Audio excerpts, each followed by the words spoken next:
ગાંધી યુગના આ સર્જકો, આ કૃતિઓ એટલે કે આપણે પેલી વાત કરતા હતા કે કાર્ય, કારણ, પદ્ધતિ અને ઘટના.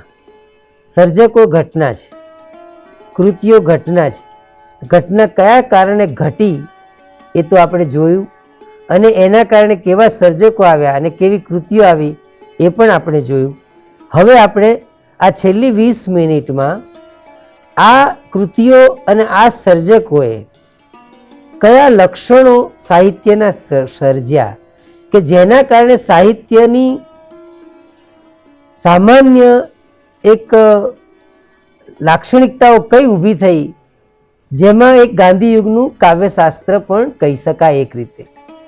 તો પહેલી છબી આપણી એ પડે છે ગાંધી યુગના સાહિત્યની કે ગાંધી યુગનું સાહિત્ય એટલે કંઈક થોટ પ્રોવોકિંગ, વિચાર પ્રધાન, કેવળ મનોરંજન, કેવળ વિલાસ, કેવળ શાસ્ત્ર એ એનો રસનો વિષય નથી.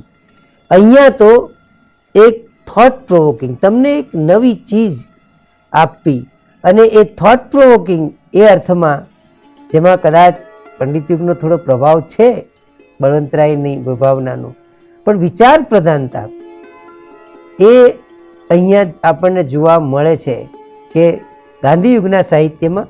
પણ પંડિત યુગ અને ગાંધી યુગના વિચાર પ્રધાન સાહિત્યને પાસે મૂકીએ તો પરિવર્તન કયું છે?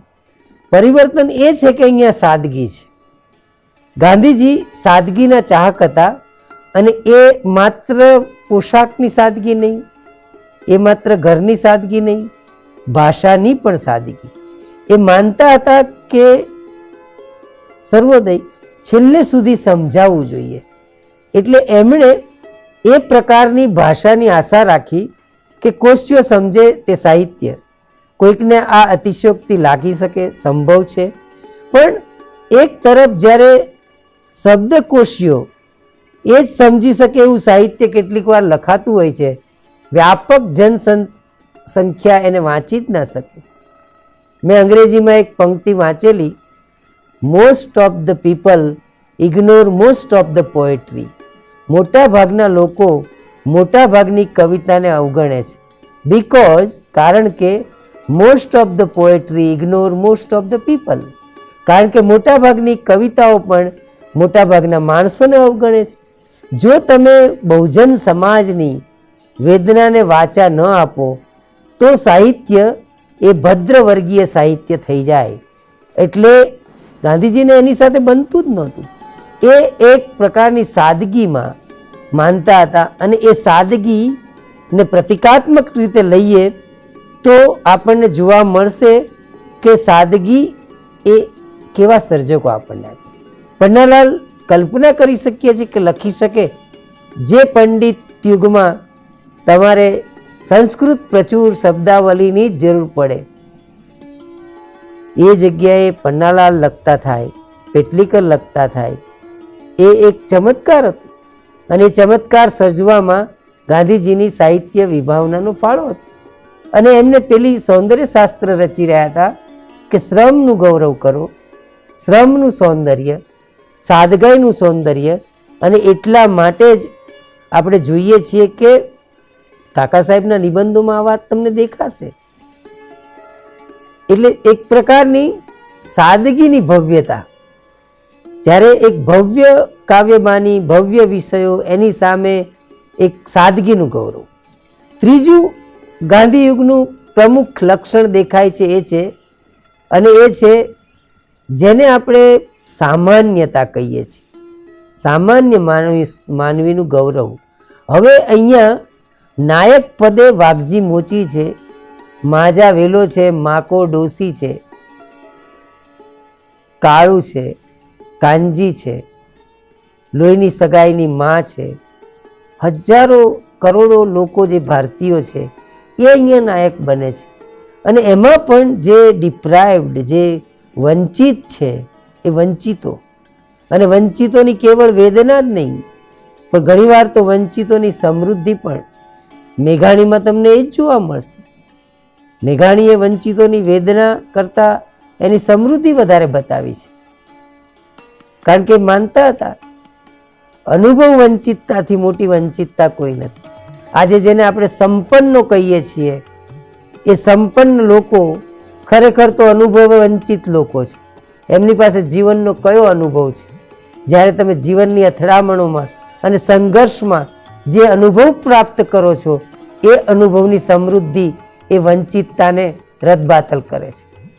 આ વંચિતોની એક નવી વાત એ આપણને આ સાહિત્યમાં જોવા મળે છે.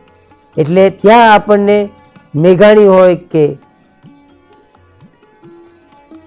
સુંદરમ હોય કે ઉમાશંકર હોય, બધામાં આપણને આ વાત દેખાય છે. ચોથું લક્ષણ છે એ સ્વાતંત્ર્ય સંગ્રામને, જે નર્મદ કહેતો એમ નર્મદ સુધારાના સૈન્યનો કડખેદ હતો, તો ગાંધી યુગના કવિઓ એ સ્વાતંત્ર્ય સેના, સ્વાતંત્ર્યના યુદ્ધના કડખેદો હતા. એમણે આહ્વાન કર્યું છે, ભલે નિશિત જેવી કવિતા લખે, પણ એમાં પણ તમે જોજો એક અંશ એ પાછો આવી જાય છે કે હે નિશિતને જે વર્ણન કરતા આ દેશની પણ એક ચિરકાલીન અંધારું હટે. ક્યાંય પણ એ વાત કરે, વિશ્વ શાંતિની વાત કરે, તો પણ પ્રજા પ્રજા સ્કંદે સ્કંદ મિલાવી, ગજાઓ જગ ઉમ્મરે વસુદેવ કુટુંબકમ. પણ એમાં પણ આપણને એમ લાગે કે આ વિશ્વની વાત છે, પણ તમે કાવ્યમાંથી પસાર થવા તો એમાં દેશ છે જ. એટલે હું, મારો દેશ અને મારી દુનિયા, એ એક ત્રિજ્યાને વિસ્તરવાનું.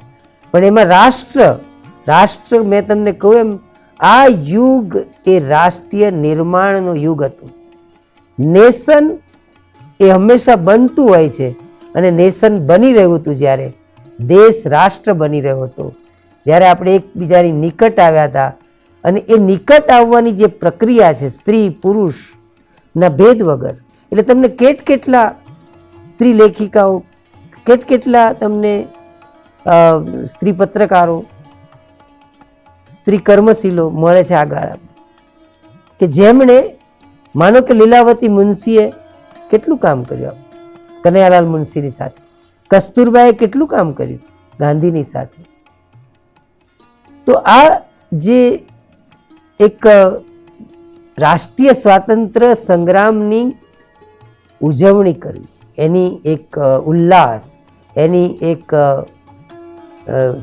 સેલિબ્રેશન પોતે કરી રહ્યા છે રાઇટર પોતાના શબ્દોથી. નેશનલ જે એક ઇન્ટિગ્રિટી માટે પ્રયત્ન કરવો, તો એ રાષ્ટ્રીય એકતા માટે રચના કરવી. રાષ્ટ્રીય એકતા એટલે શું? તમે જ્યારે અભણ અને નિરક્ષર અને શિક્ષિતને ભેગા કરો તો રાષ્ટ્રીય એકતા થઈ શકે છે. એટલે મેઘાણીનું સાહિત્ય આખે આખું તમે વાંચો તો શું અનુભવ થાય કે તમને નિરક્ષર જન સમાજ પ્રત્યે શિક્ષિત, વાંચવાનો છે તો શિક્ષિત, અને એની અંદર છે અશિક્ષિત, તો એના પ્રત્યે એને આદર થશે, એ બે જોડાશે. અને જે દિવસે દુનિયાના કરોડો અસંખ્ય નિરક્ષર લોકો અને શિક્ષિત લોકો જોડાય છે, એનું નામ જ ક્રાંતિ છે. જ્યારે શિક્ષિત અને અશિક્ષિત લોકો એકબીજાથી જોડાય છે, એકબીજાના પ્રશ્નો સમજશે, અને ત્યારે એક જુદા પ્રકારનું વિચાર વલણ ચાલુ થાય. તો આ રીતે એક રાષ્ટ્રીય સ્તરે જે પ્રવૃત્તિ આંદોલનો ચાલતા હતા, પોતપોતાની રીતે દરેક કવિઓએ એના વધામણા ગાયા છે. પ્રચારાત્મક સ્તરે સિંધુડો જેવો, તો કળાત્મક સ્તરે બળતા પાણી જેવી રચના તમને મળે ઉમાશંકર જોશીની. તો બની શકે કે આ બધા જ ભાવો ક્યાંક પ્રચારાત્મક છે, એમાં કોઈ ના નથી. સાહિત્યની સૂક્ષ્મતા ક્યાંક ખોરવાઈ છે, પણ એનો અર્થ એ નથી કે એ સાહિત્યને આપણે નજરઅંદાજ કરી શકીએ. એ જે દિશા ફેરવી રહ્યું હતું, એ આપણને જે રીતે જમીન સાથે જોડી રહ્યું હતું, એ આ સાહિત્યની મોટી વિશેષતા હતી. એનું જે ચોથું મહત્વનું લક્ષણ આપણે જોયું કે દલિત, પીડિત, વંચિત, આ સ્વાતંત્ર્ય સંગ્રામનું સ્વાગત, વિશ્વ બંધુત્વ, સામાજિક અભિજ્ઞતા, આ સૌના સરવાળે એક સામાજિક અભિજ્ઞતા અને સામાજિક વાસ્તવનો સ્વીકાર એ આ યુગનો મોટો લક્ષણ છે. અને જ્યારે જ્યારે આપણે આ યુગને ભૂલી ગયા, ત્યારે આપણું સાહિત્ય એ પાંડુવર્ણી થયું છે, ફિક્કું પડ્યું છે.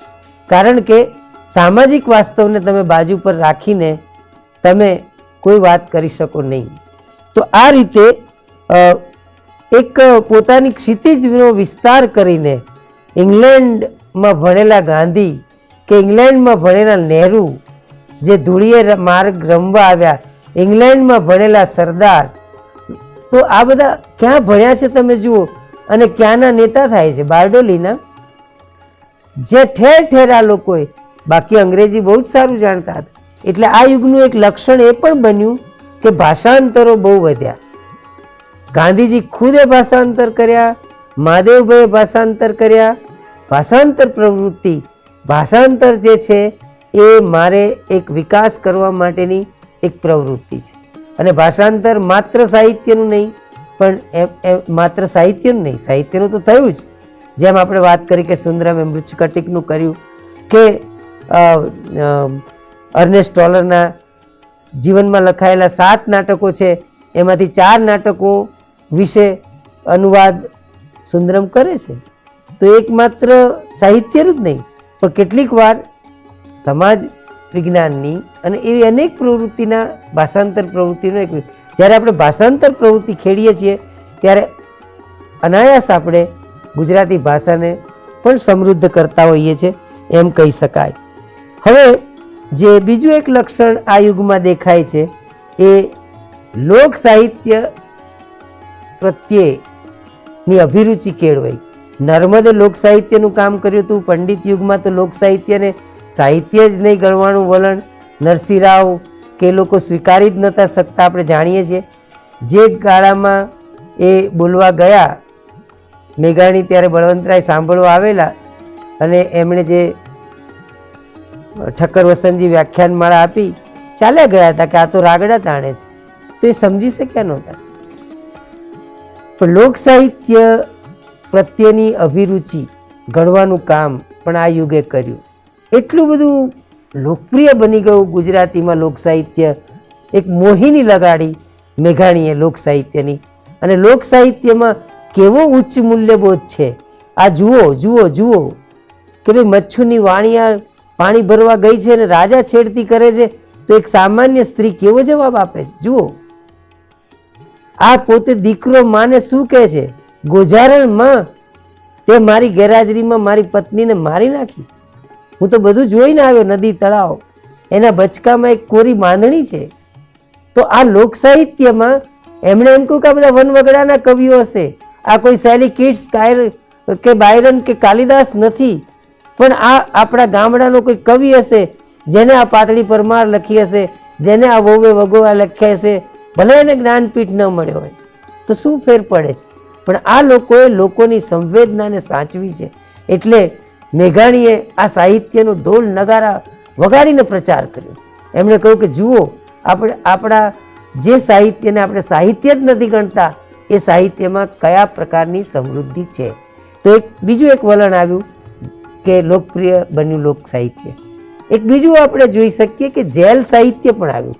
જેલમાં જ લખાયેલું સાહિત્ય એ પણ આ ગાળામાં ખૂબ લખાયું છે. હજુ એક આપણે લક્ષણ જોઈએ તો જેને આપણે કહીએ છીએ પત્ર સાહિત્ય. તમે કલ્પના પણ નહીં કરી શકો કે મેઘાણીએ પોતાના જીવનમાં કેટલાય પત્રો લખ્યા હશે, પણ આપણા સંગ્રહેલા પત્રો 1080 છે.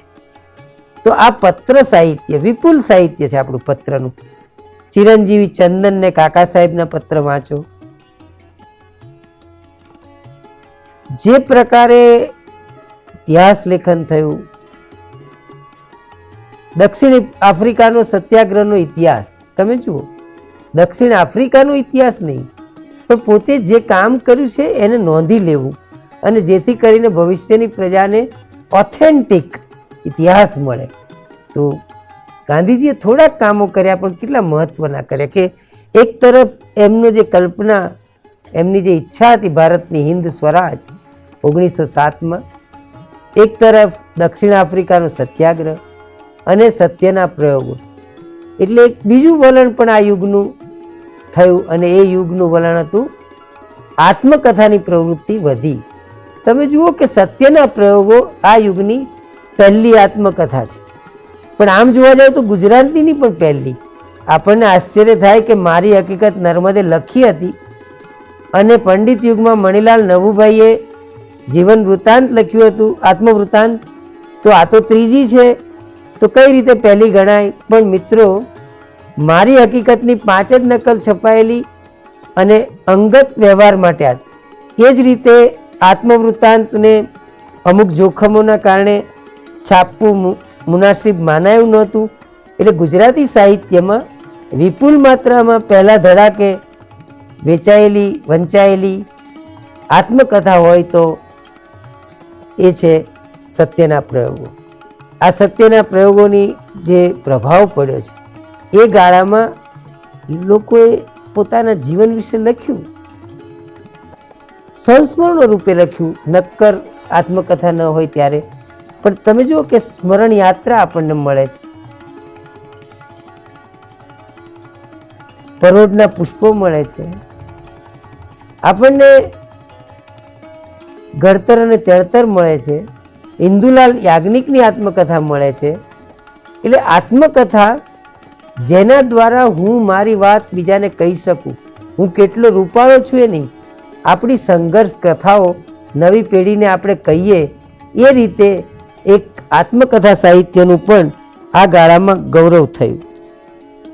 ત્યારબાદ જે મહત્વનું લક્ષણ છે કે દરેક યુગમાં એક આવનારા યુગના ભણકારા પણ ઝીલાતા હોય છે.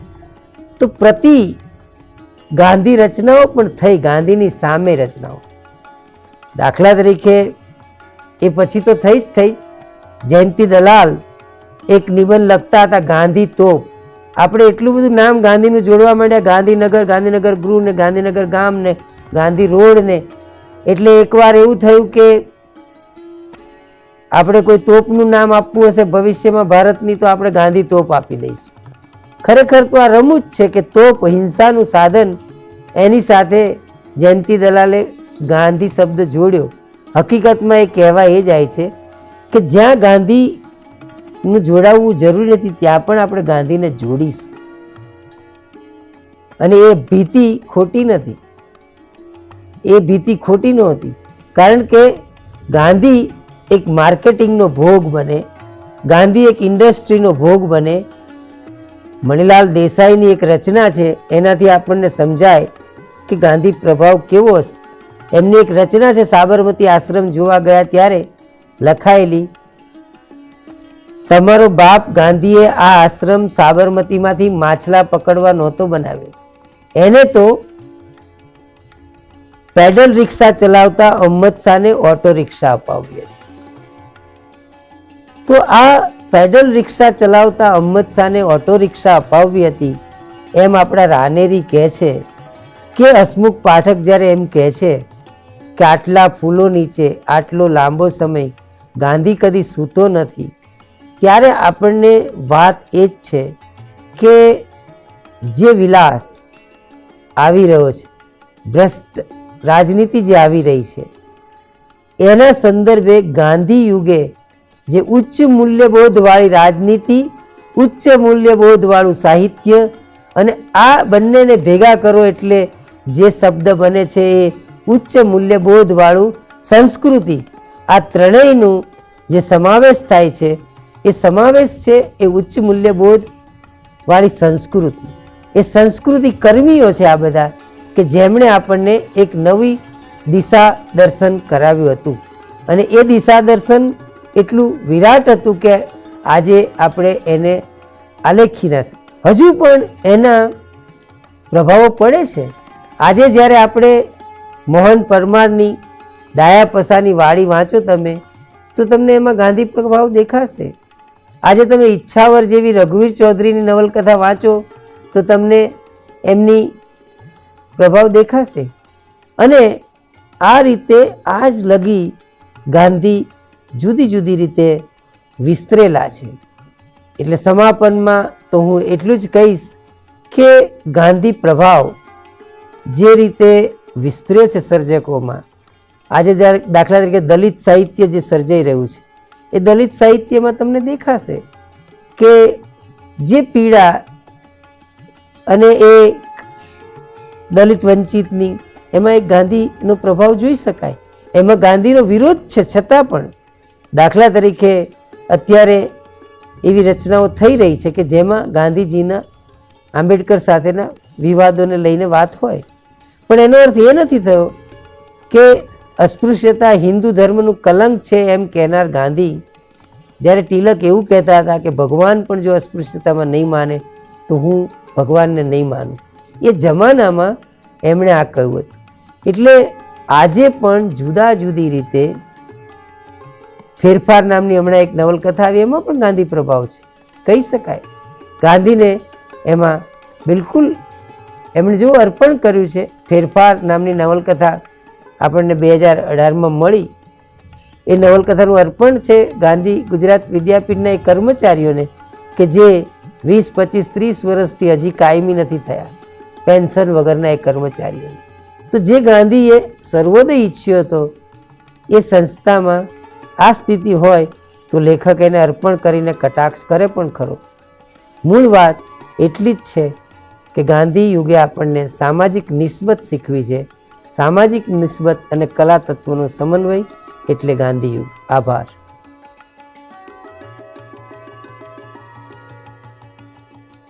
મિત્રો, ભરતભાઈએ ગાંધી યુગના અપૂર્વ પાસાઓને આપની સમક્ષ બેઠા મૂક્યા. ગાંધી વિશે એવું કહેવાય કે દે દી તુને આઝાદી બિના ખડક બિના ઢાલ, સાબરમતી કે સંત તુને કર દિયા કમાલ. એક એવો યુગ જે યુગમાં ભેદોની તમામ દિવાળો તોડવા માટેનો પ્રયાસ સર્જકો અને એમની કૃતિઓના માધ્યમથી થયો. એક એક બાબતોની ઝીણવટભરી છણાવટ કરી અને ભરતભાઈએ ગાંધી યુગના યુગ પ્રવર્તક કહી શકાય એવા અસ્તિત્વને આપની વચ્ચે વહેતા મૂક્યા છે. મને હજુ મન માનતું નથી કે ભરતભાઈને આટલેથી આપણે અટકીએ નહીં, એને અવિરત સાંભળતા રહીએ. એટલે ભરતભાઈ, હું આપને એવું પૂછવા માગું છું કે આપની જે બધી જ વાતો આપે વ્યક્ત કરી એ પૈકી કૃતિઓમાં એની શ્રેષ્ઠ કૃતિઓમાં જે એક પછી એક સ્થાન પ્રાપ્ત થતી સર્જનાત્મક યાત્રા છે, એમાં આપની દ્રષ્ટિએ શ્રેષ્ઠત્વને આંબતી હોય એવી કૃતિ કઈ અને એવા સર્જક કયા? જો ગાંધી યુગના સંદર્ભે જોઈએ કલાધરભાઈ, તો શ્રેષ્ઠ કૃતિ છે યુગ વંદના. આહા.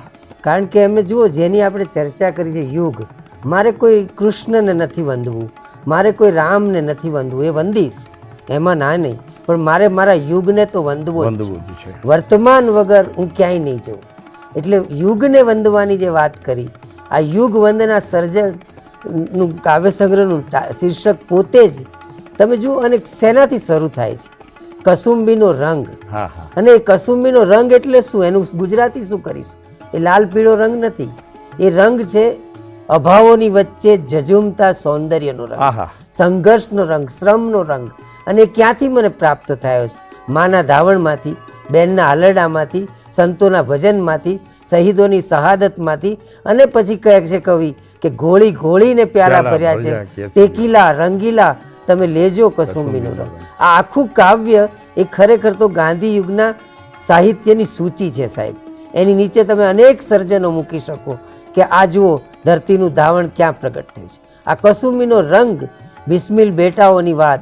તો જે કસુંબીનો રંગ કાવ્ય છે એને હું એનું પ્રમુખ કાવ્ય કહું છું કે જે કસુંબીનો રંગ એ પ્રસ્તાવના છે ગાંધી યુગની, એ પૂર્ણાહુતિ છે ગાંધી યુગની, એ ગાંધી યુગનું સર્વસ્વ. એની એક નીચે સૂચિ આખી મૂકી શકાય કે જ્યારે એ કહે છે, પછી એની વચ્ચે આખો તમે કોઈ પણને મૂકી શકો. એ જ્યારે કહે છે કે હું આ વીરોમાંથી શીખ્યો, પગની પાનીમાંથી પ્રિયતમાની, તો એ પ્રેમ શૌર્યનું જે ગૌરવ થયું એની નીચે જ તમે મૂકી દો શિવાજીનું હાલરડું, એની નીચે જ તમે મૂકી દો ફૂલમાળ કે વીરા તારે નહોતો રે દોષીને નહોતો દાવ, વીરા તું તો તરસ્યોય નહોતો રક્તનો ઓછી. જે દિવસે મેં ભગતસિંહને ફાંસી અપાય એ દિવસે તંત્રી લેખ કવિતામાં લખાય સાહેબ. આ કઈ ક્રાંતિ હતી? અને એ દિવસની કવિતાનું નામ છે ફૂલમાળ. વીરા તું તો, અને એમાં એમણે લખ્યું કે આ ફાંસી નથી, આ ફૂલમાળ છે. આ જુઓ તમે, એક કવિને કેટલી બધી ભાવના થઈ હશે કે સવારે એક પત્રકાર મેઘાણી પોતે તંત્રી લેખની જગ્યાએ ફૂલમાળ કવિતા લખી નાખે છે 24 માર્ચે.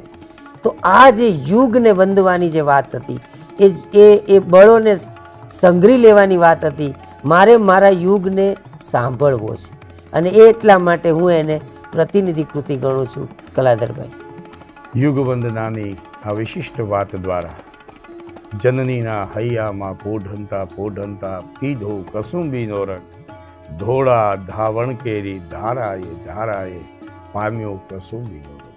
આપણા સૌના જીવનમાં યુગ વંદનાનો આ કસુંબલ રંગ ઉતરે અને એ કસુંબલ રંગના રંગે રંગાય આપણે આપણા શિક્ષકત્વને ઉજાગર કરીએ એવી શુભકામનાઓ સાથે નમસ્કાર.